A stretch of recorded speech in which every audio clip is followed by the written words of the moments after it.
માયાની ત્રિગુણાત્મકતાનો ભાવ ક્યારે છૂટે? ભગવાનની નજીક જઈએ એટલે આત્માને સાવધાન કેમ રહેવું જોઈએ? પ્રશ્નના જવાબ માટે સાંભળો સાગર કથા 6 સપ્ટેમ્બર 2024ના અમૃત બિંદુ. વક્તા પરમ પૂજ્ય સદ્ગુરુ શ્રી રામકૃષ્ણદાસજી સ્વામી. શ્રી સ્વામિનારાયણ સંસ્કારધામ ગુરુકુળ ધ્રાંગધ્રા. કળિયુગમાં આપણે જોઈએ તો આમ તો એવા જે ભગવાનના ભક્ત છે એમાં સતયુગનું દર્શન થાય આપણને. અત્યારે આ કલુષિત અને અતિ વિકારવાન આ યુગ સમયમાં આ યુવાન અવસ્થાએ આ ઉંમરે બધો જ મોહ છોડી દઈને મહારાજને સંતોના ભેળા રહીને પોતાની બધી જ ઈચ્છાઓનો ત્યાગ કરીને પરમાત્માની ભક્તિ કરવી, ભગવાનને ભગવાનના સંત પાસે દાસાનુદાસ થઈને રહેવું એ કામ કઠિન છે. આ તો કેવળ ને કેવળ કળિયુગમાં સતયુગનું દર્શન કરી શકીએ છીએ.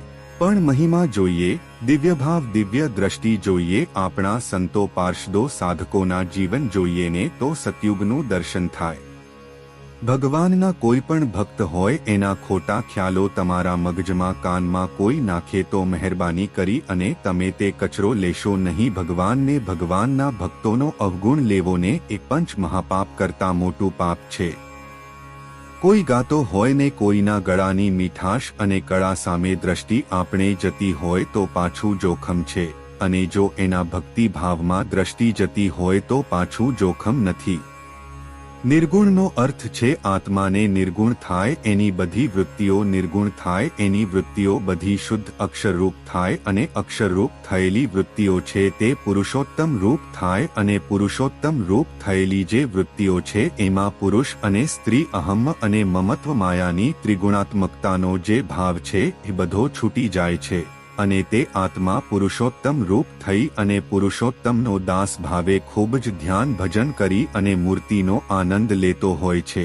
એટલી સ્થિતિ એ પહોંચ્યા પછી પણ એનામાં રહેલું દાસત્વપણું પણ તે ઘટતું નથી, વૃદ્ધિ પામે છે. સરળતા, દયા, પ્રેમ ને કરુણા કોમળતા વૃદ્ધિ પામે. ભગવાનની નજીક જઈએ એટલે સાવધાન રહેવું જોઈએ. ભગવાનની મૂર્તિને વિસારીને જે કાંઈ ગાવું, વગાડવું, પીવું, ખાવું એ સંગીત છે, ન ગાયા ન વગાડ્યા જેવું છે.